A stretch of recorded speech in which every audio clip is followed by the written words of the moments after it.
元旦放假，一个自称是未来的自己给我发了条信息，让我今晚千万别回家。我回了一句神经病就回了家，可他又发来消息，午夜12点，敲门声会准时响起，不想死就不要开灯。我本以为是谁的恶作剧，却没想到午夜12点真的有人来敲我的门。我刚想打开床头灯，却想起了那个莫名其妙的短信。我缩回手，苟到了天亮。万万没想到，第二天发现对门独居女孩午夜惨死，我瞬间冷汗狂流。这时那个自称是未来的我再次发来消息，为了庆祝我们的节后重生，下午3点前前往旧货市场9号摊位买下左手边第9个砚台，老板心理价位80，砚台实际价值800万。有了昨夜的经历，我鬼使神差的选择相信了他，迫不及待想要验证砚台的价值究竟几何。找了几家古玩店，终于看到一家店铺的牌匾上写着古玩鉴定收购的字眼，我迫不及待的走了进去。你好，欢迎光临。我刚走进店铺，一个阳光开朗的大叔就笑着迎了上来，帮我看看这砚台。我拿出砚台放在柜台上，大叔戴上白手套，打开 LED 灯开始反复查看。许久之后，大叔将砚台放回柜台上，看向我笑道：您是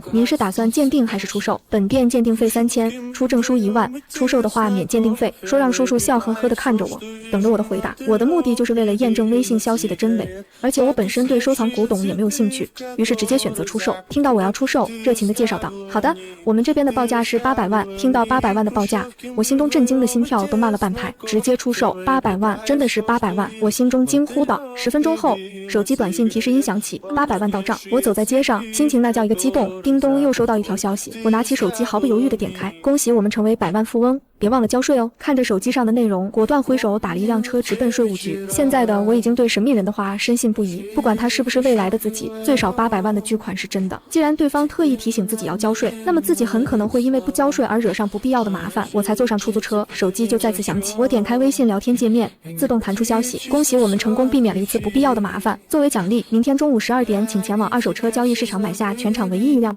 对了，明早会有惊喜发生。看到惊喜2字，我已经开始有点期待了。我先去景局对面的商场，各种生活用品都买了一些，然后回到暂住的酒店，并在前台续了10天房费。在杀人案破案之前，我是不准备退房了，离景局太远，我也没有安全感。第二天一早，我贴身揣了一瓶防狼喷雾，然后才下楼，准备去二手车交易市场看看。没想到刚刚走到前台位置，就撞见了熟人，闺蜜韩雪和自己的追求者齐宇正在前台办理退房。看到这一幕，我瞬间懂了。原来这就是消息中说的惊喜。韩雪看见我，她急忙推开齐宇，跑过来扯我的袖子道：小草，你听我解释，齐宇昨晚喝多了，我只是留下来照顾他的。我直接甩开他的手，看着两人冷笑一声道：挺好的，绝配，请务必锁死，千万别放出来祸害别人。我说完转身就走，出门打了一辆出租车，直奔二手车市场。刚坐上车，烫嘴的面就再次发来信息：怎么样，这个惊喜？我觉得你应该庆幸没有经历我的悲惨，提早前认清了他们的恶心面目。另外，明晚韩雪会约你，切记不要去赴约，否则你会有生命危险。看到这里，我的瞳孔骤然收缩，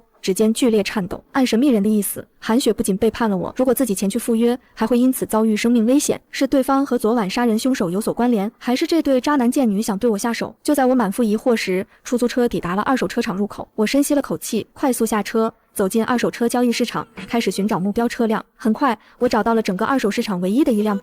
这车多少钱？我看向车贩子道：这辆可是顶配，才开了1万公里，没有出过事故，原版原漆，只要20万。车贩子笑呵呵地介绍道：挺好的，我很满意，就它了。车贩子见我完全不砍价，明显有些意外，旋即笑着说道：美女爽快，这边请，我们去屋里办手续。我跟着车贩子来到办公室，签了合同，刷卡付钱，交易迅速达成。我把车开回了酒店的地下停车场，然后开始仔细检查车子。神秘人不可能无缘无故让自己去买这辆车，除非这里面藏着什么秘密。然而我拆内饰、掏座椅、开车盖，甚至连车底都爬进去看了，却还是什么都没有发现。就在我愈发疑惑的时候，手机震了。我慌忙打开手机，就看见烫嘴的面发来的最新消息：别费劲了，东西不在车上。翻开遮阳板，上面那串数字是一个密码，去红浪漫洗浴会所，找到305号柜，输入密码，里面有你想要的东西。别怕，这辆车的原主已经死了，现在这个时间除了我，没有人知道那东西的存在。看着未来自己发来的消息，我顿时觉得毛骨悚然。看这描述，原车主显然不是自然死亡，很可能就是因为305号柜中的东西。不过想到对方这2天一直都在帮助自己趋利避害，应该不会害自己。我咬了咬牙，发动menu朝着目标地址赶去。来到会所门口，我在保安怪异的目光下硬着头皮走了进去。毕竟这个洗浴会所看名字就知道不是什么正规场所。我趁着迎宾小姐错愕时径直上了3楼。来到女更衣室， 305号柜，输入密码，点击确认，结果屏幕闪红，密码错误。我懵了，我赶紧给烫嘴的面发去消息，密码不对。对方秒回，谁告诉你是女更衣室了？赶紧的去男更衣室，晚了这破天富柜可就是别人的了。我转身出了女更衣室，看着走廊另一边那扇写着女宾止步的大门，一咬牙，猛地冲了进去，耳边顿时响起男人们的疑惑和惊呼。我面红耳赤的低着头，快速的来到了305号柜前，手指颤抖的输入密码，咔嗒，柜门弹开，入目是一个小挎包，我来不及细看，直接一把抓起，就逃似的冲出了红浪漫洗浴会所。回到车里，这才松了一口气，拉开挎包拉链，里面是几捆现金，还有一个发黄的小本子，上面只有3串歪歪扭扭的数字和一个网址。手机这时震了，烫嘴的面发来消息，第一串是公钥，第二串是地址，第3串是私钥，这是比特币账户，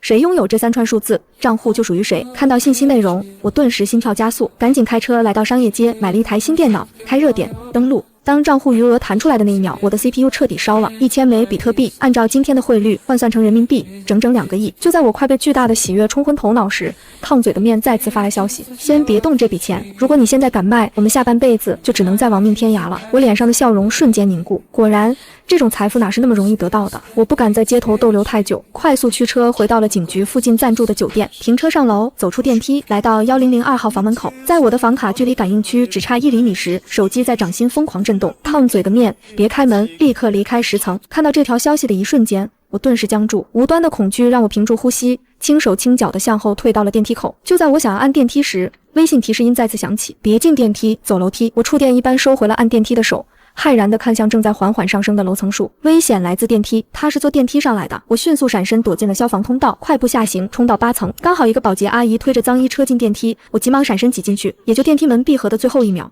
我透过缝隙看到客梯中下来一个穿着黄色外卖服的男人，站在走廊上四处扫视。那个外卖员有问题，他就是杀死邻居姐姐的凶手，差一点，就差那么一点，自己就在电梯里和他撞个满怀。这个酒店已经不再安全，必须马上离开。我快速来到地下停车场，发动 mini 快速驶出车库，在大街上绕了2圈，才转头拐进了另外一条街的一间酒店。我快步来到酒店前台，一边挑选入住房型，一边故作漫不经心地询问道：“咱们这儿外卖员能随便上楼送餐吗？”前台愣了一下，随即一脸自豪：“当然可以，我们提供最人性化的服务，直达门口。”人性化？不，这对我来说叫杀人通道。我心脏猛地一沉，原本伸向豪华房的手缩了回来，直接指了指屏幕上最角落、最不起眼的经济间，就这个，立刻开房。开好房间，反锁房门，我整个人瘫倒在床上，刚松了口气，手机就再次震动。我立刻惊坐而起，点开却发现是韩雪，我那个所谓的好闺蜜小草。明晚我们几个聚聚，去你出租屋怎么样？看到消息我顿时笑了，原来如此，危险应该是来自那个凶手了。我立刻回复：可以啊，但我明晚要兼职，回去会很晚了，我给你们留门，你们直接去玩，不用等我。发完消息，我就将手机丢到了一边，不再理会。这是韩雪的惯用伎俩，说是约我聚会，其实就是想进我的出租屋，我参不参加他根本不在乎。每次韩雪和他的狐朋狗友们聚会完，我都要一个人收拾好久，希望这一次你们能玩得尽兴。我反手就拨通了房东的电话：房东姐姐，我准备退租，剩下的半个月租金我就不要了，你把押金退给我就行，我今晚就搬走。房东闻言也没有多问，爽快答应了。放下电话，我这才露出了一个满意的笑容。烫嘴的面再次发来信息：既然退租了，那就买房吧，几百万足够了。我屏住呼吸回过去：买哪儿？有建议吗？那边沉默了几秒，发来了4个字：你怕鬼吗？看到消息，我顿时打了个寒战，我看个恐怖片都把自己吓哭，怎么可能不怕？那边接着弹出一行字：大学城南门君悦别墅区，那里有一栋凶宅，500万就能拿下，如果你敢住进去，我会给你一个意想不到的惊喜。君悦别墅，1000万起步的顶级豪宅。然而我犹豫了许久，最终还是抵不住豪宅诱惑，手指颤抖地敲下一个字：好。点击发送，屏幕上却瞬间弹出一行冰冷的系统提示：联系人不存在。靠！我狠狠把手机摔在被子上，又在最关键的时候玩消失。第二天一早，我简单洗漱后，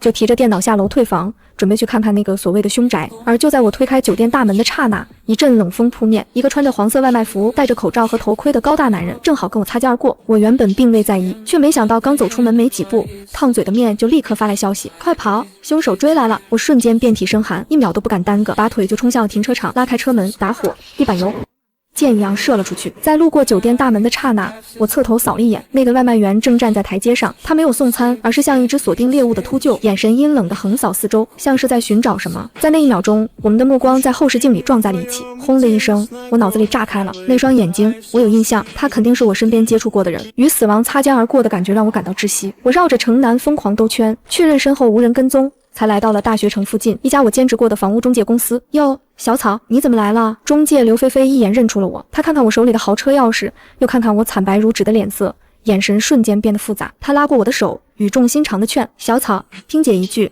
可不能为了钱走歪路啊。”他显然是误会了什么，我故作神秘地将他拉上了自己车里，这才笑着说道：“姐，我中彩票了，今天是来买房的。君悦别墅区那栋挂了很久的凶宅，我想买它，你带我去看看呗。”刘菲菲险些被自己的口水呛着，买房还是君悦那套凶宅？小草，我实话跟你说，那栋别墅之所以低价出售，是因为死过人，很多人。你确定要买它？听到死过很多人时，我瞬间汗毛倒竖，但想到烫嘴的面说的惊喜，我咬了咬牙，最终还是点头，确定要买。刘菲菲看我态度坚决，也只好拿上钥匙，坐上我的车一起朝别墅区开去。路上我忍不住问道：“那房子究竟发生了什么？能跟我说说呗？”刘菲菲咽了口唾沫，见我是真的想听，这才说道：“那房子6年前建成的，当时的房主是一对做生意的外地夫妻。一开始一切正常，直到5年前的某一天，邻居们突然发现女主人莫名消失了。男主人说他回了老家，邻居们也就没有多想。可就在那之后不久，邻居家养的一只退役警犬从满园玫瑰之下挖出来了一根腿骨。突然消失的妻子院中挖出的腿骨。听着刘菲菲的描述，我脑海中立刻脑补出了一个经典的杀妻案桥段。可刘菲菲却摇了摇头，不是杀妻，因为死了不止一个人。”最后挖出来了整整15具尸体，最疯的是那些骨头上全是煮过的痕迹，上面还布满了人类的齿痕。他就在那栋别墅里把15个人活生生煮了，吃干净了，再整齐的码在花下。听到这里时，我浑身冷汗瞬间冒了出来，尾椎骨一阵阵发麻。然而刘菲菲的声音还在继续，经警方鉴定，最早的一具死于2年前，经过对头部进行面容修复 DNA 采样，检测结果显示 DNA 属于……说到这里，刘菲菲又停了下来。是女主人的？我哆哆嗦嗦地问道。刘菲菲了摇头，深吸一口气道： DNA 检查结果与面容修复都属于男主人。我脑子里嗡的一声，全身血液瞬间凝固。男主人死在了2年前，那这2年里，每天出门打招呼、修剪草坪、对着邻居微笑的那男人又是谁？那个杀人烹尸的凶手？刘菲菲耸了耸肩，没人知道。那个一直以男主人身份在别墅生活的男人，在警察进门前1小时，人间蒸发了，直至今日都没有落网。也正是因为这个，那栋别墅才会成为凶宅，一直卖不出去。我深吸了一口气，接着问道：那女主人呢？也在14具尸体中吗？刘菲菲摇了摇头，剩下的14具尸体全是这2年唐氏失踪的人口，女主人至今没有找到任何线索，活不见人，死不见尸。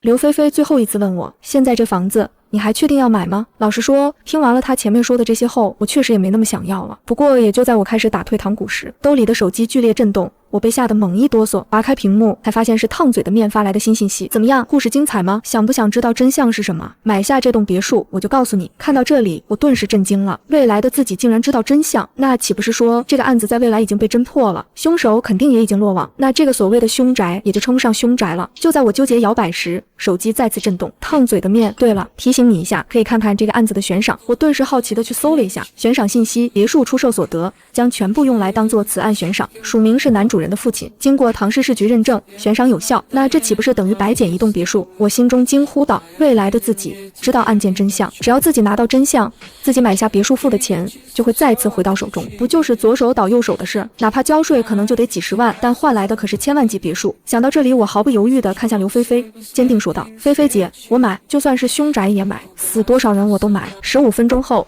车子停在别墅门口，刘菲菲一边拿别墅的钥匙开门，一边给我介绍情况。凶案发生过后，男主人的父亲将别墅里的家具和电器设施、装修全部重新更换过，而且安排了人每周进行打扫，里面干干净净，一应俱全。我看着眼前装修奢华，还有采光极好的巨大落地窗，曾经梦寐以求的豪华大别墅，没有半分犹豫，直接刷卡、签字、转账，一气呵成。送走了刘菲菲后，我也终于彻底松了一口气，房子到手了，接下来就是寻找烫嘴的面给我准备的惊喜了。也就在这时，手机又响了，烫嘴的面发来消息：上阁楼，第2扇窗户下有个暗格，里面有能让你活命，也能让那15个人闭眼的东西。我眼皮顿时一跳，立刻沿着楼梯径直上到3层，在走廊末端一个不起眼的小房间里，找到了上阁楼的梯子，推开阁楼入口，爬上阁楼。我按照指令来到第2扇窗户前，指尖在冰冷的大理石窗台边缘一寸寸摸索，突然指腹一现，最靠近地板的那块砖竟然自动弹了出来，露出其中暗格，只是里面只有一把钥匙。我拿起钥匙，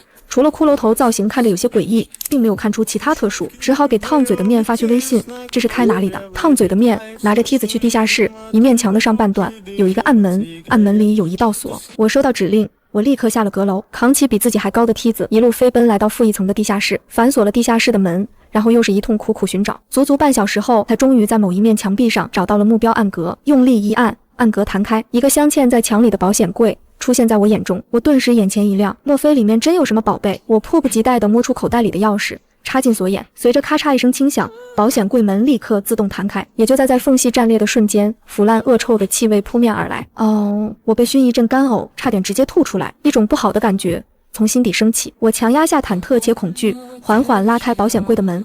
等看清里面物品时，我几乎是瞬间惨叫出声，脚下一滑，直接从梯子上掉落下去。我摔坐在地上，连疼痛都感受不到了，只剩满目惊恐，手脚并用的往后缩。因为就在上一秒，在我打开柜门的那一瞬间，我看到了让我此生难忘的可怕场景。在那黑洞洞的狭窄空间中，没有我期待的宝贝，只有一颗高度腐烂的人头，正瞪黑洞洞的眼眶与我相对而视。滴答，一滴黑褐色的粘稠的湿水顺着边缘滑落，砸在我的脚边。声音极轻，却在死寂的地下室里震耳欲聋。我脸上满是恐惧，大脑却一片空白。也就在这时，咚咚咚，地下室的门突然被疯狂敲响。方女士，发生什么了？是物业管家孙杰的声音。我像是溺水的人抓到了浮木，连滚带爬地冲到门口，颤抖着拧开了反锁的门栓。门一开，积压的恶臭瞬间席卷走廊。门外的孙杰还没来得及开口，就被这股尸臭熏得当场干呕。报警！快报警！我瘫坐在地上，指着那个洞开的暗格，牙齿不停地打架，里面有人头。我满怀欢喜地下去寻宝，却寻出来一颗高度腐烂恶臭的人头。我没被直接吓疯，已经算是心理素质过硬了。10分钟后，刺耳的警笛声击碎了5号别墅的死寂。警车停在门口，一身便衣的李强带着技术组和法医匆匆赶来。李强叫来一位小女警给我做笔录，自己则戴上口罩，带着技术组和法医走进了地下室。也就在这时，我握在手心里的手机剧烈震动了一下。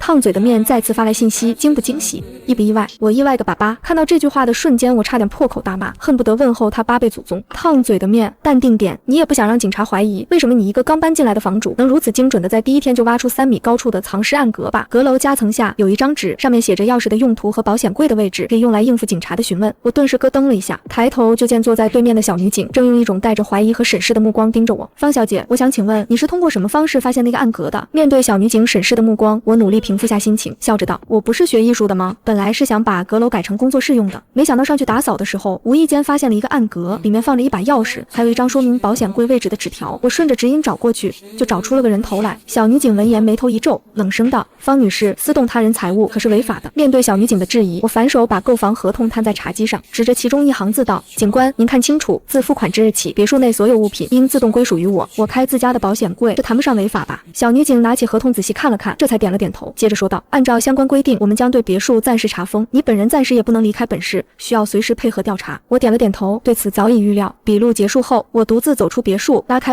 迷你的车门，坐进车里，关上车门的瞬间，回想起那个腐烂人头的画面，身体都忍不住颤抖起来。缓了许久，我才给烫嘴的面发去信息：“那人头是谁的？5年前到底发生了什么？”2分钟后，烫嘴的面终于发来回复：“头是妻子的妹妹的，那个所谓的亡妻其实还活着，她顶替了妹妹的身份，现在正躲在国外。还有，你别住酒店了，去租房，今晚回你原来的出租屋，有一场好戏等着你。”看到第一句回复时，我大脑顿时轰的一声，什么意思？难道凶手其实是那个消失的妻子，杀了丈夫和妹妹，然后遁逃？然而我再次发去追问时，信息框又变成了联系人不存在。我咬了咬牙，无奈只能火速去大学城找了套短租房。签完合同后已是傍晚，我在旁边找了一家快餐店，准备解决晚饭，点菜付钱取餐，然后选了一个靠窗的位置，准备大快朵颐。就在这一刻，我的呼吸彻底停滞了。我看见一个穿着黄色外卖服的男人走进来，他戴着头盔，蒙着口罩，转身取餐时，眼神不经意间扫过餐厅，似乎在寻找什么。也是这一瞬间，我认出了那双眼睛，他就是我在酒店门口擦肩而过的那个外卖员。2个身影在脑海中重合的一瞬间，我的心也提到了嗓子眼，却不敢做出任何异常举动，只能下意识拉低兜帽，降低自己的存在感。直到看见他取了餐，快步出门，我才终于松了一口气。然后就看见他拉开了一辆价值100万的车门，一脚油门轰鸣而去。看到这里，我疑心更重了，正常人谁会开着送外卖？还有那双似曾相识的眼睛，忽然一个瞬间和片段冒了出来，他是齐宇，是那个装的绅士体面，追了我整整半年的富二代。齐宇也是这一瞬间，我想通了一切，难怪烫嘴的面一再强调远离韩雪齐宇，难怪我入住酒店第2天就被发现，因为我在酒店和他们直接撞了个正面，难怪烫嘴的面让我今晚千万不要去赴约，甚至连他为什么要杀我也大概明白了，因为他去过我的出租屋，他知道我就住在邻居姐姐的对门，也知道那里隔音差，而他杀害了邻居姐姐，又害怕我听出他的声音，于是他决定杀人灭口。但齐宇哪里知道，当时的我光顾着害怕了，根本就没听出凶手就是他，反而是他一次又一次画蛇添足般的追杀，才暴露了他是凶手的真相。我现在唯一疑惑的是，齐宇为什么要杀邻居姐姐？眼看着已经快速远去。我也快速离开餐馆，回到车上，刚想发动车子跟上去看看他要去哪里，手机就立刻震动起来。烫嘴的面，不要追，否则你会死在下一个红绿灯路口。我猛地踩死刹车，冷汗直接打透了后背。我颤抖着手给他发去信息：你是从什么时候知道他是齐宇的？从他开始追杀你之后。这一次不等我追问，烫嘴的面就再次发来了消息：你记住，我们本质上是同一个人，我并不是真的能够预知未来，我的记忆是随你的选择实时更新的，我的处境也会因为你不同选择而随时改变。如果你刚才追上去，那我们两个就都已经是死人了。一想到自己已经多次和死神擦肩而过，我就只觉得遍体生寒。可我也清楚的知道，直躲是没用的。我点开微信，给烫嘴的面发去信息：齐宇拿着外卖要去哪里？他既然选择假扮外卖员，肯定是有想要隐藏的秘密，而这说不准也是我自救的机会。很快，屏幕再次亮起，烫嘴的面，美玉小区103号楼102地下室，他在那里关了一个人，一个很重要的人。我顿时深吸一口气，急忙追问：什么人？那我现在跟过去安全吗？烫嘴的面，他离开了，那里目前安全。什么人我也还不清楚，你自己去了就知道了。看到回复后，我立刻一脚油门往目标地点开去。美玉小区是个监管瘫痪的老破小区，看门大爷歪在椅子上昏睡，我开大摇大摆进去，根本没人理。把车停在一个不起眼的角落后，我压低帽檐，来到103号楼102室的门口，看着面前的电子锁，确认四周无人后，快速输入了烫嘴的面发来的密码。咔嚓一声，锁舌弹开，我立刻闪身进屋，并反锁房门，接着按照对方的指引，快步来到位于厨房隔间的地下室入口。角落里有个不起眼的木板门，把手光洁锃亮，明显经常有人抓握。我屏住呼吸，猛地拉开，按门打开的一瞬间，一股浓烈刺鼻的腐烂恶臭扑面而来，我毫无防备，胃里翻江倒海，那种生理性的恶心让我连滚带爬的退回客厅，大口喘气，眼泪都被熏了出来。我缓冲了好一会儿，才戴上口罩，重新来到地下室入口，拎着手机电筒，第二次踏入那个黑暗的入口。木质阶梯在脚下呻吟，嘎吱嘎吱，每一步都像踩在我的神经上。手电光划过黑暗，地下室不大，堆积如山的过期餐盒铺满了地面，苍蝇在光影里乱飞。就在那个恶臭熏天的墙角，蜷缩着一团被锁链拴住的不明生物。我仔细辨认，才发现那竟然是一个人，一个胡子拉碴、长发打结、消瘦的只剩下一副骨架的男人，身上的衣服已经脏得看不出颜色，上面的污垢更是板结成了盔甲。你是谁？为什么会被关在这里？我的声音在发抖。听到我的声音，男人猛地抬起头来，手电光在那一刻照亮了他的脸。虽然他满身污垢，狼狈得像个乞丐，眼神却明亮锐利的出奇。被这样一双冰冷而锋利的目光注视着，我都忍不住打了个寒战，默默后退了一步。男人沙哑的声音响起：你是谁？和他是一伙的。意识到对方明显产生了误会，我立刻解释道：不是，我是跟踪他来的。所以你到底是谁？为什么会被关在这里？男人沉默地盯着我打量了许久，才沉声开口：我叫宋林，市局刑侦队队长，执行侦查任务时被嫌疑人发现，负伤昏迷后被带到了这里。小姑娘，你能帮我报个警吗？你就是宋林，你还活着？听到对方名字后，我整个人僵在原地，大脑瞬间空白。那个全程搜捕侦破大案时离奇失踪的刑侦队长齐宇这个疯子，他所在地下室里的竟然是个警察。男人嗓音沙哑的开口：你认识我？认识，太认识了。半年前你失踪，全城轰动，报纸头条全是你的照片，所有人都以为你已经牺牲了，事关重大。此时的我也已经顾不上害怕，反手拨通刑警王强的电话，将地下室的情况和宋林还活着的消息一并告诉了对方。那边一听宋林的名字，隔着屏幕都能听到咆哮。守住位置，我马上带人杀过去。电话挂断，地下室里再次陷入寂静。我深吸了口气，忍不住好奇开口：宋队，是齐宇把你关在这里的对吗？你们之前发生了什么？提到案子，宋林露出惨然一笑，点头说道：是他干的，他就是半年前轰动唐市的女白领连环失踪案的真凶。只可惜当我终于查到他头上时，自己也落到了他手里。听到这里，我顿时脸色一变，连忙将邻居姐姐遇害和自己遭遇追杀的事情说了一遍。宋林听到这里时同样变了脸色，他急忙沉声问道：你的邻居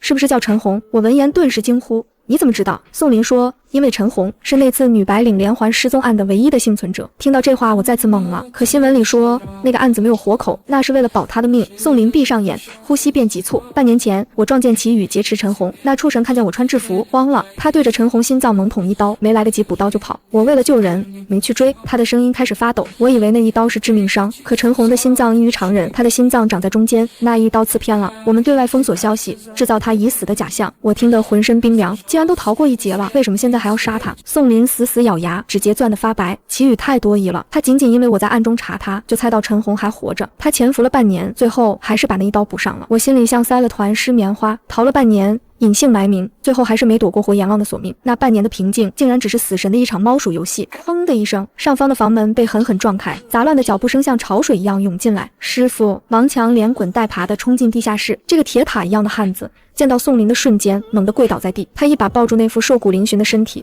哭得像个找不到家的孩子。宋林板着脸训斥，眼眶却红了。臭小子，哭什么？老子还没死呢！师傅，是谁？是谁干的？我这就去抓他！王强哽咽着，手忙脚乱地替宋林拖着沉重的铁链。他拍了拍王强的头，像训小学生：老子平时怎么教你的？男子汉流血不流泪，赶紧躲开，让消防员切链子。我靠在发霉的墙角，刚想松一口气，叮咚，手机震了。我立刻拿起手机划开屏幕，就见烫嘴的面发来的4个大字：祁宇要跑。看到这句话时，我瞬间心中一惊，仓促思考了一下措辞，接着看向王强和宋林2人道：王警官，宋队长，这里闹出这么大动静，祁宇会不会跑啊？王强一脸茫然，祁宇是谁？倒是宋林脸色一变，沉声说道：祁宇就是把我关在这里的凶手，臭小子，快去抓人，一定不能让他跑了，他身上还有大问题。王强这才如梦方醒，带着人疯了一样往外冲。目送王强等人离开后，我忽然猛地想起来，刚王警官问祁宇是谁，那岂不是说王警官根本不认识祁宇？如果这次让他跑了，下次还想抓他只怕更加困难。容不得多想，我立刻冲出了地下室，以最快的速度坐进自己的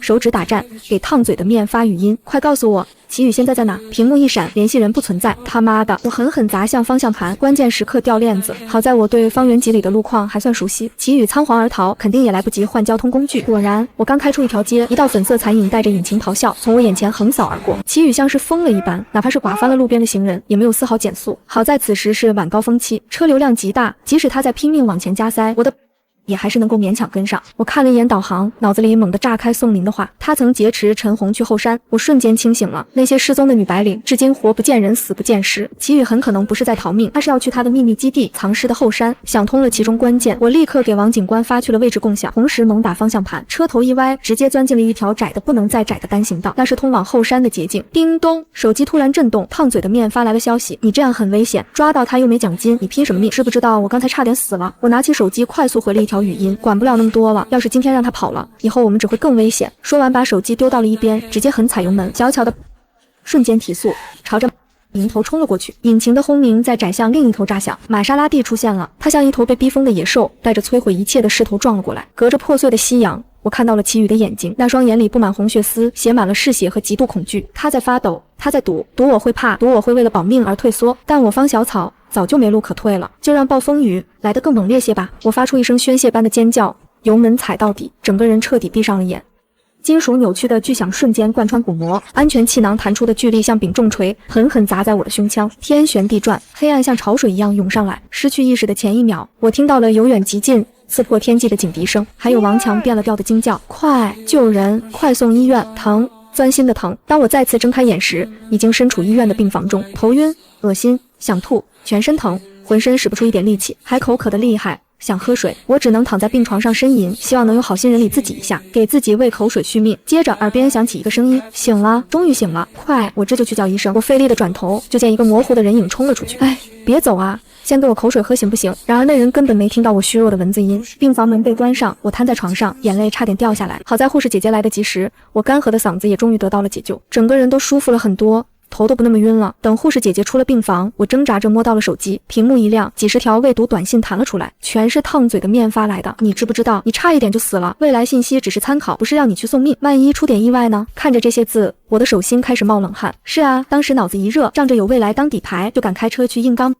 如果我真的死在车座里，那些泼天的财富还有什么意义？还没等我回信，对方又甩来一句：哼，好好休息，过2天带你去赚钱。我乖巧的回了个好。就在这时，病房门砰的一声被人暴力推开了。我抬头一看，白眼差点翻到天上去。来人是我那顶不靠谱的室友兼好闺蜜苏婉清。小草，你可算醒了？不饿，我刚刚叫完医生，一想你肯定会饿，就下去买了2份超级豪华的麻辣烫。说着，苏婉清还献宝似的举了举手里提着的餐盒。我看着那一盆红彤彤油亮亮的麻辣烫，再想想医生刚说的饮食清淡，我整个人都麻了。苏婉清，谁家好人给重伤病号吃这个啊？不能吃吗？他眨眨眼，紧接着他反手又从背后掏出一罐冰镇啤酒。你怎么不顺便买点鸭货？我白了苏婉清一眼，没好气的说道。哎，闻言，苏婉清一愣，旋即眼前一亮，惊呼道：对呀，我怎么没想到？说着，苏婉清从凳子上窜起来，拔腿就往病房外跑去，一边跑还一边喊：小草，你等我哈，我这就去买。看着苏婉清风风火火的背影，我张了张嘴，还是没叫住她。累了，毁灭吧，我生无可恋的嘟囔道。就在苏婉清冲出去没2分钟，病房门再次被推开，我循声看去，就见宋林走进了病房。听医生说你醒了，我们过来看看。宋林穿着一身病号服，笑着说道。他被囚禁在地下室整整半年，身体不可避免地留下了许多隐疾，现在留着医院调养。宋队长，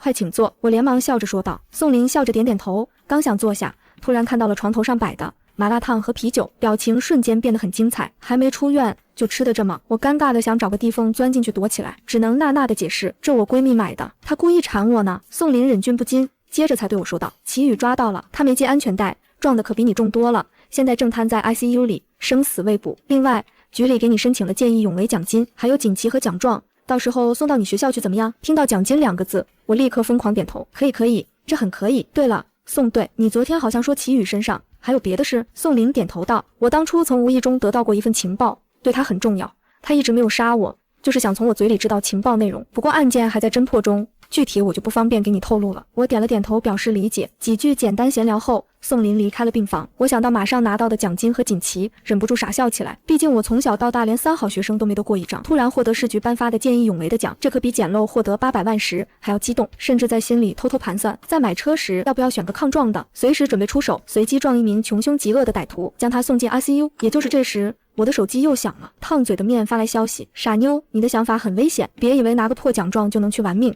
那是老娘用命换来的教训。我不服气的撇嘴，直接回过去，你管我？对面估计是懒得跟我掰扯，直接没回我了。3天后，在好闺蜜不离不弃的折磨下，我终于平安出院了。和不靠谱闺蜜分开后，我直奔二手车交易市场，再买一辆代步车，是我在医院就决定好的事情。也就在这时，烫嘴的面再次发来消息：喜欢黄金吗？我快速打字回复：废话，当然喜欢。烫嘴的面，你身后那辆红色敞篷买下它，我送你黄金，而且至少价值100万。我立刻扭头看向身后，果然身后停着一辆红色敞篷，就它吧，多少钱？车贩子脸上顿时笑出了一朵花。这辆8成新，原版原漆，没出过事故，只要40万。我也没有还价，直接点头道：行，就它，我买了。车贩子顿时喜笑颜开，连忙热情地领着我去里面走交易手续。签完合同，刷卡提车。有了上次的经验，我没有盲目乱找，而是先给烫嘴的面发去信息：你说的黄金在哪里？烫嘴的面打开行车记录仪，储存卡里面有一段视频，里面有你想要的。我立刻将车停到路边，打开行车记录仪，里面果然有一张储存卡。我立刻拿一张纸巾将它裹着，放进包里收好，这才重新发动车子，朝着新租房所在的小区驶去。一进家门，我立刻找出一个密码盒子，将储存卡收了进去，仔细锁好。我现在还不缺钱花，租房也不宜存放贵重物品，拿去兑换现金更是很容易被人怀疑，所以我并不打算现在就去找这批黄金，起码也等那栋别墅解封了搬进去再说。将储存卡收好后，就再次出了门，开着刚到手的直奔最近的美食街，主要是在医院清汤寡水了整整3天，需要犒劳一下。来到美食街后，我停好了车，正准备往里走，背后突然传来一道熟悉的声音：小草。我回头一看，才发现是宋林和王强，也是有些惊讶。宋队，王警官，哟，小草又换车了啊！王强围着我的车转了一圈，笑着打趣道。想到储存卡的事，我顿时有些心虚，只能笑着打着哈哈。二手的，撑个门面。王强笑着说道。二手也不错了。宋林只是淡淡的扫了车子一眼，就移开了目光，笑着开口道：你是来这里吃饭的吧？刚好我们也还没吃，不如一起。这不太好吧？没什么不好的，多双筷子的事。看两人如此热情，我也不好拒绝，只能恭敬不如从命，跟着他们钻进了一家叫林叔烧烤的小店。3人凑一桌，点了不少的烤串，聊些家常，看师徒两人斗嘴。这顿烤串吃得还算愉快，期间我本想偷偷把单买了，却得知宋林早就给过了。回头就见宋林和王强正坐在餐桌前看着自己笑，我不禁脸一红，弱弱地问道：宋队，王警官，你们笑什么？没什么，没什么，吃饱了我们就别占着位置了。宋林摆摆手，笑呵呵地说道。我尴尬地应了一声，跟着2人走出烧烤店。也就在这时，王强的手机就响了，也不知那边说了什么，只听王强说了句好，我马上过去，接着就一脸严肃地挂断了电话。有案子了？宋林沉声开口问道。王强点头应道。听出2人明显还有要事处理，我也没再多留，跟2人道别后就回了自己的租房。回到家洗了个澡，正不知道该干点什么时，叮咚，手机的消息提示音响起。烫嘴的面，夜深人静，一个人在家，是不是特别的空虚、寂寞、冷？我差点一口水喷出来，忍不住发去语言骂道：你能不能正经点？烫嘴的面，开玩笑的，收拾收拾，带你去看热闹。看到热闹2个字，我立刻就来了精神，连忙追问道：什么热闹？对方秒回：见你吃瘪记。韩雪。我顿时眼前一亮，兴冲冲地追问道。烫嘴的面，聪明，酒吧街，赶紧走，晚了可就没得看了。我立刻来了精神，赶紧跑回房间换了衣服，拿上车钥匙，快步下楼，开上红色小直接出了新天地小区，朝着酒吧街驶去。来到酒吧街，我还没下车，就已经看到了韩雪的身影。此时的她正衣衫不整地跪在地上，扯着一个男人的裤脚，哀求着：沈哥，求你放过我吧，我真的喝不了了。她的哀求换来的是男人更加凶恶的怒骂：喝不了，喝不了，你出来接活，把你卖了，值一钱吗？说话这个男人我认识，他叫沈涛，是这条酒吧街的老板，也是齐宇的好哥们。韩雪显然被吓得不轻，哆哆嗦嗦的说不出话来。沈涛抓着韩雪头发，把韩雪拽了起来，一张清单直接扇在韩雪脸上，超豪包厢费一共13万，我给你2个选择，要么还钱，要么老老实实去把客人陪好了。听着两人的对话，我就已经将事情明白了个大概。看到昔日的闺蜜处境如此凄惨，有一瞬间我甚至想过要不要下去帮她一把。毕竟齐宇追杀我的事，他大概率是不知情的，他也没那胆子跟一个杀人犯厮混在一起。13万对现在的我来说也不过9牛1毛，但很快我就打消了这个念头。韩雪这样的人是不会懂得感恩的，她只会嫉妒你比她过得好，想办法给你挖坑。别的不说，要是被她发现我突然变有钱了，只怕会给我招来更多的麻烦。想到这里，我立刻坐了回去，继续旁观。韩雪哭得妆都花了，跪坐在地上，不断的哀求着。沈涛似乎想到了什么，突然笑了。这样吧，我给你出个主意，你的那群朋友都还没走，不如你跟他们凑凑，只要把单结了，我就让你走。韩雪听到沈涛的话，顿时眼前一亮，立刻像疯了一样扑向那群同学，你们赶紧凑钱，酒不是我一个人喝的。韩雪的这群狐朋狗友显然也不是吃素的，他们不敢跟沈涛炸毛，面对韩雪，一个个却都露出了丑恶的嘴脸。凭什么我们凑？不是你请客吗？没钱装什么大小姐？平时看你阔绰才叫你生姐，还真把自己当盘菜了。一个高中同学更是直接撕碎了韩雪最后的遮羞布。韩雪，你自己闯的祸，别牵扯我们。你以为大家不知道你的底细？高中时为了买个名牌包，你就出去接活了，现在装什么矜持？我没有，你别胡说。韩雪被气得浑身哆嗦，疯了一般扑向那个爆料她接活的同学，然而下一秒就人却拦住了下来。其余几个人一起上把韩雪控制住，还有人喊道：不打脸，这个贱人还要帮沈老板陪客人，别打话了。沈老板，我们帮你把他押回去。有人献媚的对沈涛卑躬屈膝，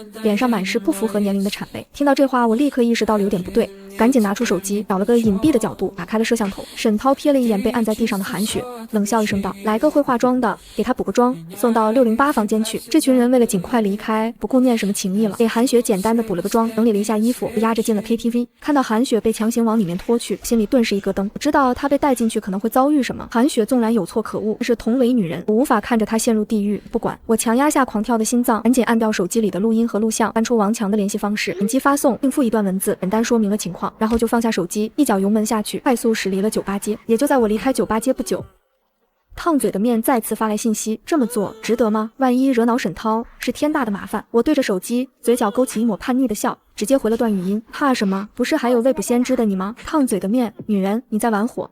我玩的就是心跳。也就在这时，对向的车道上3、4辆警车拉着警笛迎面飞速驶来，与我擦肩而过，红蓝光交替闪烁，晃过我的后视镜。我松了一口气，王警官速度够快，韩雪应该不会有事了吧？没过几分钟，手机再次响起，我以为又是烫嘴的面，没想到这次发来消息的却是王强。今天的事不要跟任何人说，我会替你保密。沈涛有点背景，收到了对方的善意提醒，我笑着回了一个 OK， 然后回到新天地小区，将停在楼下，直接上楼回家，却没有发现有一个鬼鬼祟祟的身影正蹲在角落里盯着我的背影。这一夜我以为尘埃落定，直到第二天清晨，苏婉清的夺命连环扣把我震醒。小草别睡了，出大瓜了，我听说韩雪昨晚被人那啥了。我一个机灵坐起来，脑子嗡的一声，老头子动作这么快吗？我下意识脱口而出。苏婉清在电话那头愣住了，你怎么知道是个老头？我心里咯噔一下，赶紧打哈哈，没睡醒瞎猜的，这种地方不都是这种人吗？两人东拉西扯的聊了几句，又约了中午一起吃麻辣烫，这才挂了电话。我颤抖着手点开班级群，群里全是昨晚的碎片，真假难辨的议论漫天飞。我不明白，我分明报了警，分明看着警车冲进去了，可韩雪为什么还是没能逃掉？不过那也是她自己作死的下场，自己冒着被酒吧老板报复的风险帮他报警，就已经是仁至义尽了。我轻叹了口气，看时间还算早，索性倒头准备再睡个回笼觉。然而还不等我重新闭眼，急促的手机铃声就再次响起。我拿起一看，这次是王强警官。我疑惑的按下接听键，就听王警官开口道：你住新天地小区，下楼一趟，有点事找你了解一下情况。我虽然很猛，却也不敢耽搁，匆匆套上一身运动装跑下楼。一出单元门，我就看见王强站在那儿，他正仰着头死死盯着这栋楼，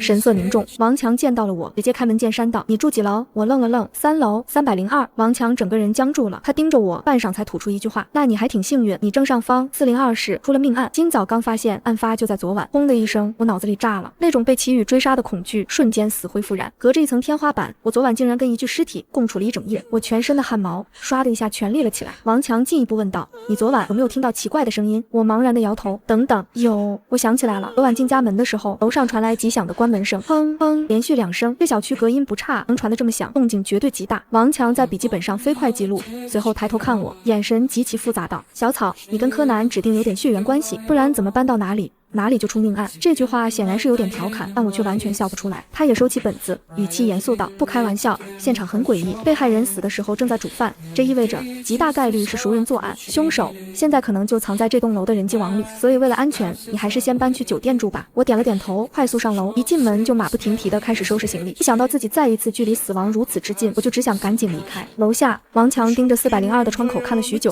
才转身上了警车。他对着对讲机低声吩咐：“302室，暂时排除嫌疑。”收拾完东西，飞快地提着行李箱冲下楼，将东西都塞进车里，然后一脚油门赶紧驶出了小区。小区门口的一辆警车里，目送我离开的小警员一脸怀疑道：“头，这女孩真的没问题？”老刑警王强掐灭烟头，语气满是不屑：“她刚搬来5天，3天在医院，昨晚第1天入住。”他翻着资料补了一刀，除非她有分身术，否则这杀人概率比402集体自杀都低。这姑娘长了一张受害者的脸，她要是凶手，我把排查记录给吃了。小警员一听觉得很有道理，也不再说话了。第二次逃亡我已经轻车熟路，找酒店办入住。我躺床上还没喘口气，手机疯了一样震动。烫嘴的面，我刚刚翻了翻报纸，昨晚你头顶402那个凶手简单。我气得手抖，你闭嘴吧！我刚逃出来，对方回得很快，别急着跑，这人是跨省通缉犯，各地奖金加起来整整80万，80万！我整个人疼的一下弹了起来，盯着屏幕，呼吸都粗了。我画多少稿子，送多少外卖才能攒够80万？可下一秒我就冷静下来，对方可是一个身价80万的跨省通缉犯，身上不知道背了多少案，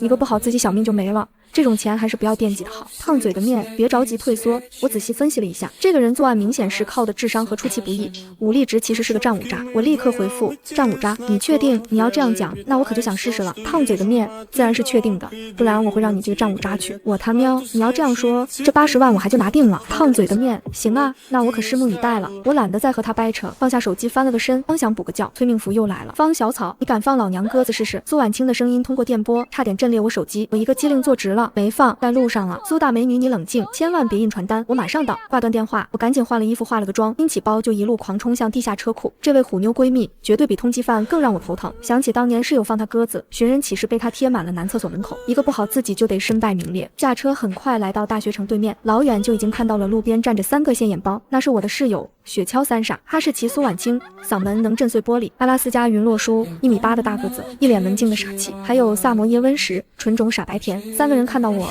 立刻就像脱缰的野狗冲了过来。温实摸着车门，眼珠子都要瞪出来了。小草，你发财了！我强装淡定，刚想谦虚一下，苏婉清扯开嗓门就喊：姐妹们，绑架这个富婆，吃垮她！路人纷纷侧目，我急忙给3个人拉上了车，快速远离，然后才爽快道：今天我请客，今天肉随便吃。听到这话，3人瞬间欢呼雀跃，被3人开心的气氛感染，我心里的紧绷感也消失了许多。等车停在火锅店前，还没熄火，他们已经冲了进去。等我进店，桌上已经堆满了毛肚、黄喉和肉卷，半片绿叶子都看不见。我坐下，无奈地问：不点菜？温实一边咬筷子一边傻笑：有肉谁吃菜啊？我笑着抄起筷子，杀入战场。城市另一头，韩雪失魂落魄地走出医院，她面容憔悴，手里死死攥着诊断书。医生的每一句话都像重锤，砸碎了她最后的虚荣。她低声呢喃着一串的名字：沈涛、齐宇、方小草，还有该死的老棺材瓤子，都是你们把我害成这样的，你们都该死！每念一个，脸上的狰狞和眼中的恨意就更多一分。不过我对此并不知情。此时的我刚把3个将自己称成大肚子孕妇的室友送回了学校，正准备回酒店，手机铃声突兀的炸响，来电显示宋林。我心里猛地一沉，宋对，5号别墅案件重启了。宋林的声音透着冷峻。保险柜里的人头身份已确认，我们需要搜查地下室，你这个房主得来签个挖掘协议。挂掉电话，我急忙给烫嘴的面发去消息，到底怎么回事？回复只有冷冰冰的3个字：挖尸体。我买的这栋别墅到底叠了多少个凶宅棒？保险柜里藏人头，地下室里居然还埋着另一具尸体。烫嘴的面，能不能有点出息？习惯就好了。习惯？谁家好人能习惯跟尸体扎堆住在一起？赶到5号别墅时，警方的探照灯把夜空照得惨白。宋林递给我一份协议，我们要破拆地下室地面，这里面涉及身份置换的惊人内幕。签字吧。宋林说到这里，忍不住调侃道：方小草，你心思缜密，思维敏锐，有没有兴趣转行干刑侦？你这个命案体质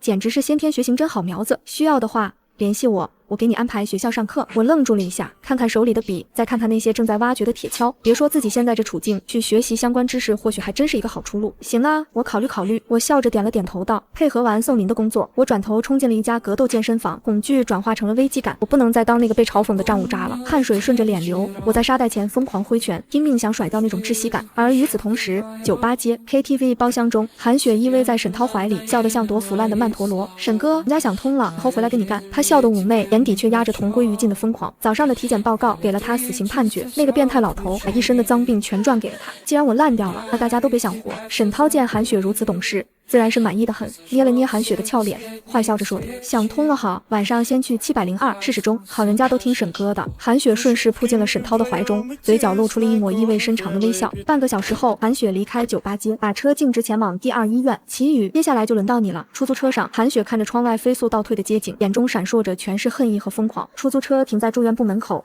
韩雪付了车费，下车走进了住院部。韩雪走进卫生间，再出来已经换上了一身护士服。她戴上口罩，摸进了2院住院部3楼。她若无其事地走进护士台，拿了一个装着医疗器械的托盘，朝着一间病房走去。值班护士虽然看她陌生，但也只当是新来的护士。病床上，那个因为飙车被我撞成重伤的杀人犯齐宇，正缠满绷带昏迷不醒。齐宇，都怪你，我才会这么惨。韩雪狞笑着，拿出泻糖针，狠狠扎破了自己的手指，血一滴滴渗出，那是带着病毒的毒液。她把自己的血涂满针尖，反手刺进齐宇的指尖，最后他变态地把自己的伤口死死贴在齐宇的伤口上。他嘴角露出一个狰狞的笑容，跟我一样烂掉才是你们的报应。足足有3分钟，韩雪才收回手，走出病房。韩雪摘下口罩，眼中闪着红光。沈涛，齐宇，接下来该轮到你了。方小草，人生第1节格斗课几乎要了我的半条命。我拖着像灌了铅一样的双腿爬回酒店，晚饭都没吃，直接瘫死在床上。叮咚一声响起，即便大脑还没开机，我的手已经先一步解锁了手机。是烫嘴的面发来的消息：小心韩雪，保持距离，绝对不要有任何肢体接触。3个感叹号，像3把带血的尖刀，瞬间扎透了我的睡衣。我一个机灵坐起来，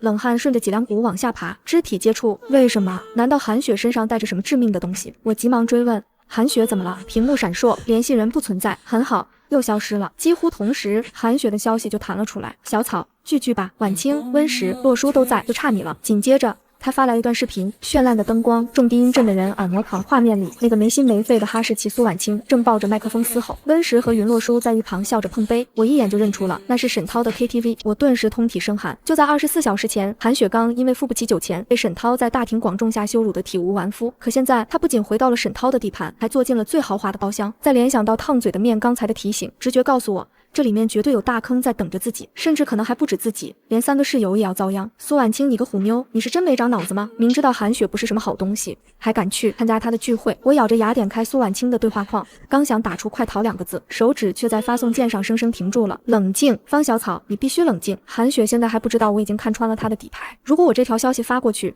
苏婉清那个藏不住式的性格，一个眼神就能让他们3个当场没命。万一他们现在已经被控制了呢？万一韩雪就在旁边盯着呢？我深吸一口气，强迫手不再发抖，回复韩雪：这么晚了，去哪去？除了他们还有谁？对方回得极快，酒吧街没别人，就咱们姐几个。下一秒，韩雪又发来一段长语音，声音里带着破碎的哭腔：小草，你还在怪我抢走齐宇吗？我也是受害者，是他把我灌醉了，强行。听着那矫揉造作的哭声，我只觉得恶心反胃。受害者？如果你是受害者，那被你算计的人算什么？我对韩雪的话一个字都不信。可现在问题是，自己另外那3个憨憨室友已经在他那里了。沈涛的 KTV 里本就鱼龙混杂，万一真的出事，后果不堪设想。我低头看了一眼表，19点21分。虽然今天练的那几下格斗还只是花架子，但这竟成了我此刻唯一的底气。我猛地抓起车钥匙，扯过外套冲出门。我刚坐进车里，手机就叮咚一声，烫嘴的面发来消息：非常危险，不要去。又是3个感叹号，这里面果然有大问题。我急忙追问：韩雪到底要干什么？有什么危险？我该怎么应对？烫嘴的面，他想干什么我还不知道，总之不要去，真的很危险。这一刻我犹豫了，一边是自己3个最好的朋友，一边是自己安危，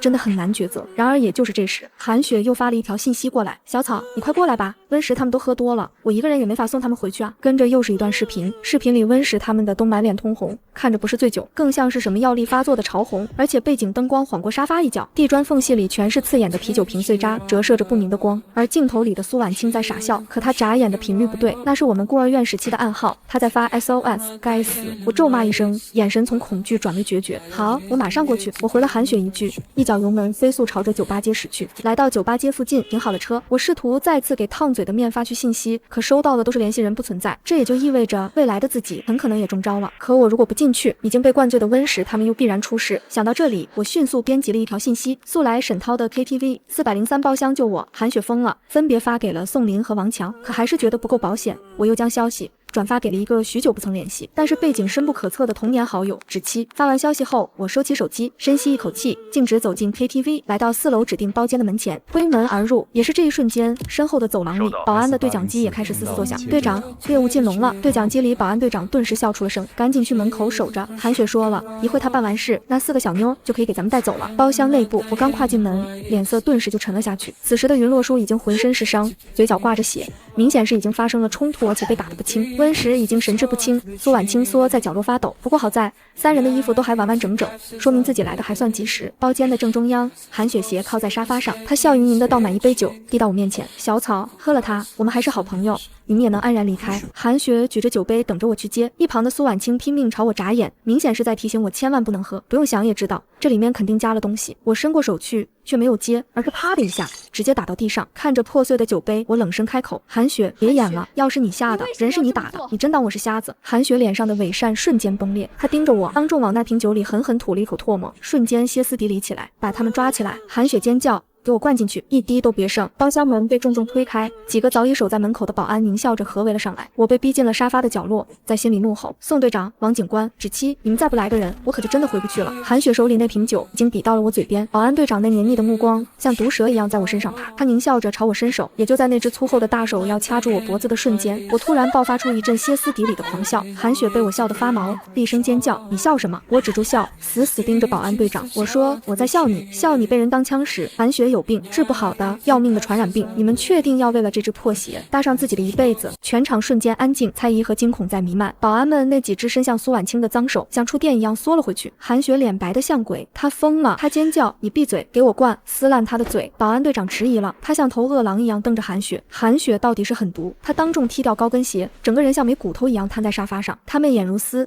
盯着队长说：我跟了沈哥8年，我要是有病，沈哥能不知道？你是信这个快死的小贱人，还是信我？他一边说，一边顺着自己的曲线乱摸，最后把高跟鞋丢在了队长脚下。那男人像条狗一样捡起那只鞋，暴力大吼：动手！出了事，沈哥担着，混乱瞬间炸开。我掏出防狼喷雾，疯狂乱喷，2个保安捂着脸惨叫倒地，但我很快被一脚踹翻，肚子疼得痉挛。云洛书抡起酒瓶拼命，却被瞬间扑倒。苏婉清的衣服被撕开一道刺眼的口子。保安队长狞笑着走过来，他死死捏住我的两腮，那瓶恶心的毒酒正一点点挤进我的嘴里。就在这绝望的一秒，一声巨响震碎耳膜，包厢门被暴力踹碎，木屑横飞。我看到了我的盖世英雄，芷期一身白色西装，短发利落，英姿飒爽。他身后黑衣保镖如狼似虎的涌入，刚才还不可一世的沈涛，此刻正满脸冷汗，卑躬屈膝地缩在芷期身边。芷期嗓音清冷如冰，他说：打，医药费我只加出。局势瞬间反转，刚才还嚣张的保安在顶级保镖面前就是一堆烂肉，拳头入肉的声音伴随着惨叫响彻包厢。沈涛刚想开口，就被保镖一脚踩在脸上。小姐面前有你说话的份？韩雪被扯着头发从沙发上直接拖到地上，保镖抡圆了巴掌，他每一声都清脆的惊人。韩雪那张脸瞬间被打得变形，鲜血顺着嘴角横流。芷期优雅地走到我面前，她伸出白皙的手，我呆呆地拉住，顺势被他搂进怀里，那是一股清冷的香气。他轻声问：没事吧？我贪婪地缩在他怀里，所有的惊恐都变成了委屈。我想起小时候在孤儿院，他总是这样挡在我面前。他说穿成这样是为了保护小草。我看着还在吐血的韩雪，小声提醒：小心点，他真的有传染病。芷期的眼神瞬间冷到了极点，他头也不回地下令：穿上防护服再揍。打完之后，所有人去医院检查，费用报销。当警察赶到时，芷期又变回了那个顽皮的模样。他亲手揉乱了我的头发，把我精心弄好的发型变成鸡窝。他眼里满是温柔，他牵着我的手，语气平淡却霸气。剩下的交给律师，现在我送你回家。我看着他中性帅气的侧脸，心里的感激涌起。警笛声撕碎了黑夜。沈涛和韩雪被押上车时，那眼神像毒蛇一样，恨不得在我身上咬下一块肉。但我一点都不怕，因为芷期虽然走了，却给我留下了一个最狠的保镖。保镖站在医院门口，眼神冷得像冰。院长带着各科室主任，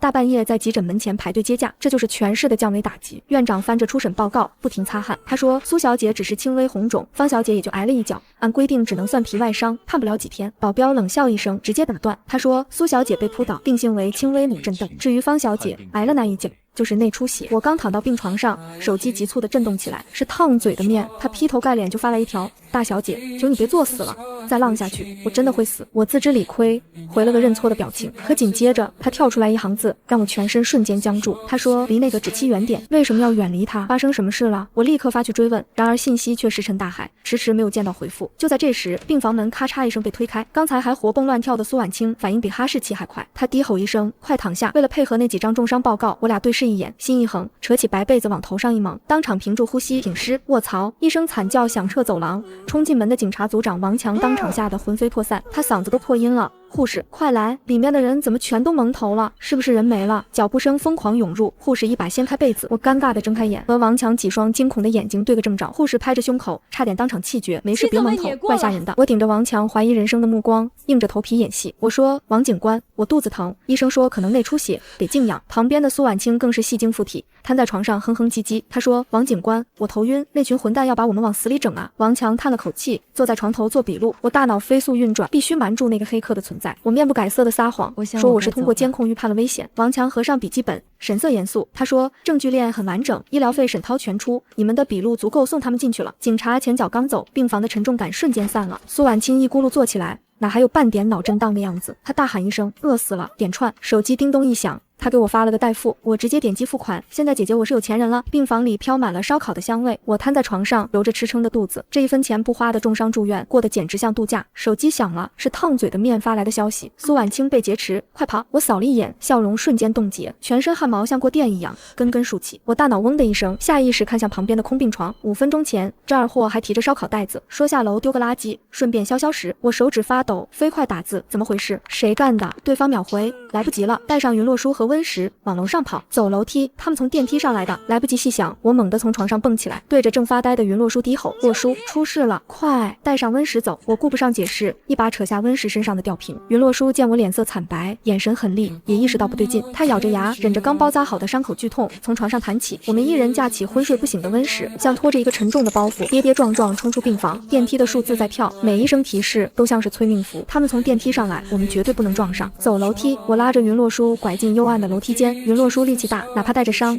依然稳稳地架着人往上爬。爬到上一层，他突然脚下一顿，硕大的体型像尊铁塔一样定在那里，差点把我带个趔趄。婉清，我们把婉清忘了。他瓮声瓮气地喊，转身就要往下冲。没忘，先把温石藏好。我死死拽住他，声音压到极低。他是累赘，带着他谁也救不了。相信我，藏好温石，我们马上回身救人。我们又往上爬了一层，在一间废弃的空病房里迅速安置好温石。我的心跳快到了嗓子眼，带着云洛书轻手轻脚地顺着楼梯折返回去。我们躲在厚重的防火门后，透过那块狭窄的玻璃窗往外看，走廊里的灯光冷得刺眼。就在我们原先的病房门口，站着几个神色阴鸷的女人，而走廊中央，刚刚丢完垃圾的苏婉清被人从背后死死勒住脖子，一把冰冷的利刃正抵在她脆弱的咽喉上。我看清了那个持刀人的脸，那一瞬间，我感觉浑身的血液都冻结了，一种从尾椎骨窜上来的凉意直冲天灵盖。韩雪竟然是那个本该被带走受审彻底出局的韩雪，她现在的眼神疯狂扭曲，像是一头从地狱爬回来的厉鬼。云洛书的拳头攥得咯咯作响，身体紧绷成了一张即将离弦的重弓。我死死扣住他的手腕，屏住呼吸。这场在医院走廊里的猎杀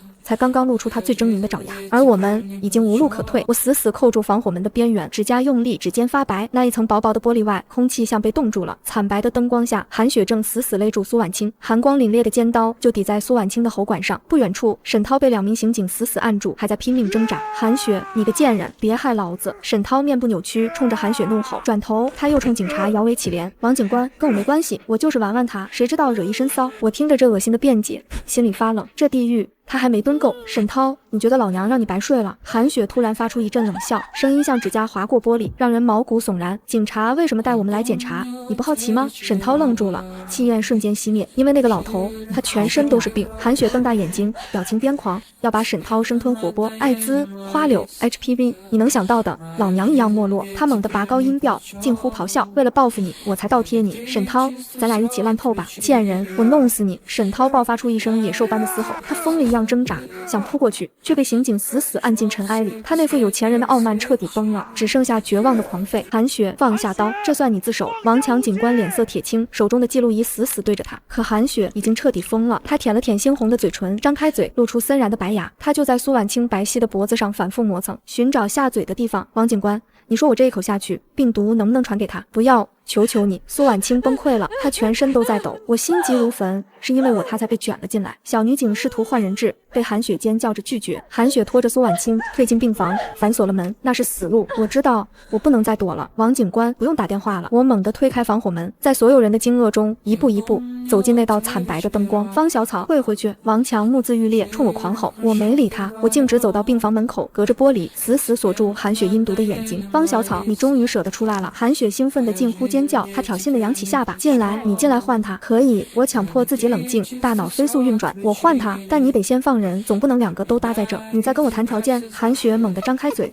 做事要咬，你凭什么？凭你只要动了他，你就彻底输了。我冷笑一声，语速极快，韩雪，你动了他，让他染了病，王警官就没顾虑了，他们会立刻强攻，把你当场击毙，到时候你连看我一眼的机会都没有，你的复仇计划也就彻底破产了。走廊里瞬间死寂，只有远处沈涛无意识的呜咽。韩雪紧绷的手臂松了一寸，他的目光在我跟苏婉清之间来回巡视，在权衡，在动摇。我顶着王强愤怒又担忧的目光，对着病房里的韩雪微微一笑，声音很轻却不带温度。韩雪，我换他，你同意吗？生死一线，我往前跨了一步，想拿我的命把苏婉清换回来。王强的手指死扣扳机，浑身肌肉绷成一张弓。病房里，韩雪眼底全是血丝，那种扭曲的兴奋像毒蛇一样，她的牙齿正死死抵在苏婉清娇嫩的脖颈上，下一秒病毒就会见血。呱呱呱，一串滑稽的青蛙叫，像把生锈的剪刀硬生生把死鸡划了个口子。全场石化，王强嘴角在抽，苏婉清哭声卡住了，韩雪脸上的疯狂瞬间凝固，那表情就像被人当头扇了一个闷响的耳光。我尴尬的想死，这谁设计的提示音？太他妈傻叉了！我干笑两声，众目睽睽之下掏出手机，我知道这很离谱，但直觉告诉我，这时候发消息的只有那个未来的我。方小草，韩雪歇斯底里的吼开了，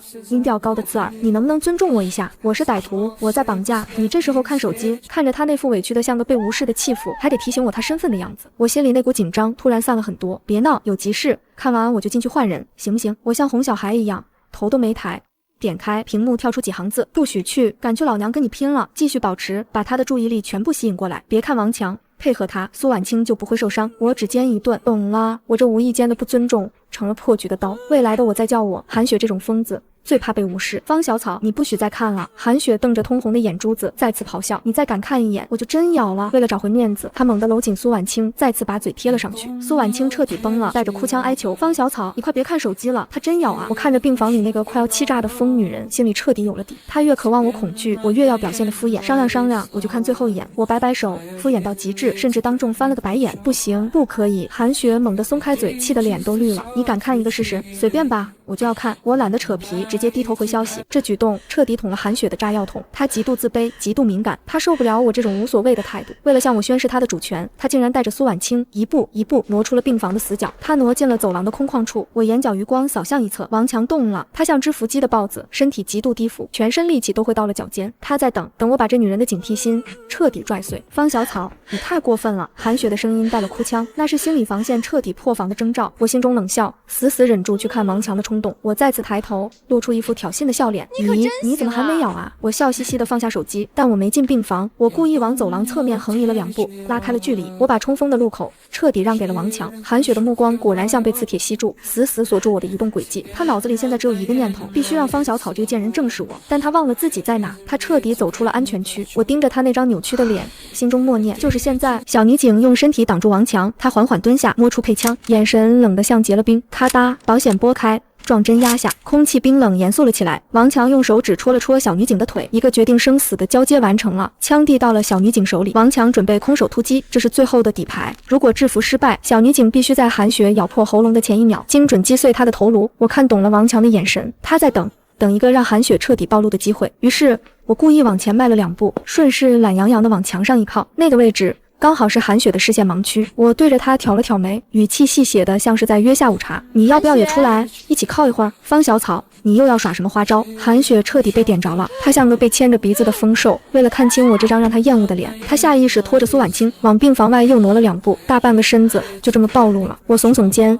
笑着盯着她阴狠的眼睛，没有啊，我就是有点累，你要是不敢出来，我就在这儿等你。别跟我废话！韩雪气急败坏的尖叫，牙齿死死抵在苏婉清的脖颈，再不进来换人，我就咬死她，让她染上病，让她这辈子都恨你。听到病毒2个字，苏婉清在我面前剧烈的颤抖，那是源自本能的绝望的呜咽。我心中一紧，面上却故意演的无奈。行行行，怕了你了，我来换他还不行吗？我步步逼近，韩雪眼底闪过一抹病态的兴奋。过来，快过来！就在即将进入他攻击范围的一瞬间，我突兀地站住了，盯着他的眼睛，压低声音：你该不会是打算等我过去之后，还是要把苏婉清咬了吧？韩雪的表情僵住了，瞳孔骤缩，她万万没想到。那点想毁掉我们两个人的小心思会被我当众戳破，极度的愤怒，被看穿的羞恼，让他在那一秒彻底破防，身体因为失控剧烈颤抖。好机会，上啊！我眼光一扫，余光瞥见王强动了，他整个人像是一根压到极限猛然释放的弹簧，嗖的一声破空而出。与此同时，小女警猛然举枪，黑洞洞的枪口死死锁定了韩雪。韩雪察觉到了风声，可太慢了，还没等她合拢牙齿，一个沙包大的拳头已经占据了她的视野。